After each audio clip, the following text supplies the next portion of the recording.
खबरदार। अबे तूने तो हिला दिया। होशियार अंदर ठार, ये शादी कोन थींदी, साडा हक इथे रख।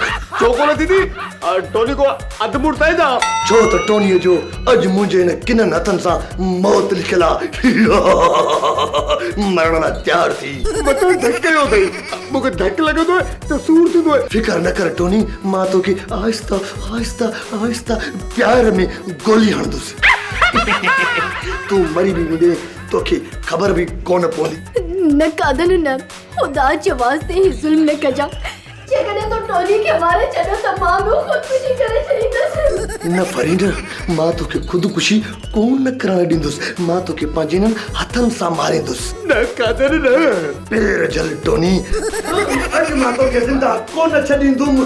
साडा हक इते रख।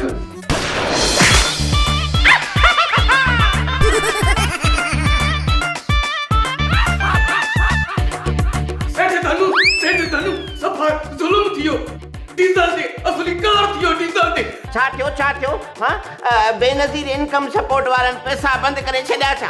न बाबा, हमरा सफा रतो रत थियो। असली अस्पताल वञी पहुतो आ।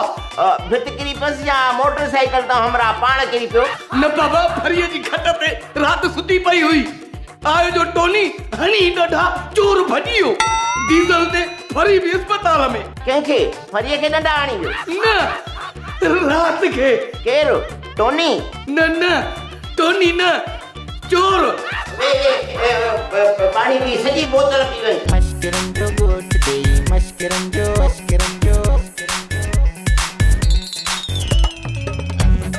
हाणे टिका साह करण, टिका हाणे ॿुधाए त फरीअ खे छा थियो आहे? कुछ भी न, फरी बिल्कुल ठीक है। फरी सफ़ा चाप आहे? हाँ, अल्लाह जो शुक्र आहे। अरे ओए केॾो लुड़ करे मुंहिंजो ब्लड प्रेशर हाई छो करे छॾियो अथई? थियो आहे न, अचाए लुड़ कोन कयो तमे। अड़े त पोइ ॿुधाई छो नथो त छा थियो आहे? रात टोनी असांजे घर हुयो।